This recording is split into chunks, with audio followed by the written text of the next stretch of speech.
அன்றறிவாம் என்னாது அறம் செய்க மற்றது பொன்றுங்கால் பொன்றா துணை. இந்த குறளில் ஒரு முக்கியமான விஷயம் இருக்குது.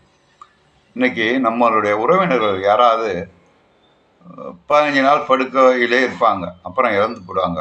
ரொம்ப கஷ்டப்படுவாங்க அந்த கடைசி நேரத்தில், சாகிற நேரத்தில். 1 மாதமாக ஆஸ்பத்திரியில் வச்சுருப்பான், வீட்டுக்கு வந்து 1 வாரத்தில் இறந்துடும். இதுக்கு என்ன காரணமா? அன்றறிவாம் என்னாது அறம் செய்க. நீ தர்மம் செய்யணும்னு நினைக்கிறியா, உடனே செஞ்சிடறா.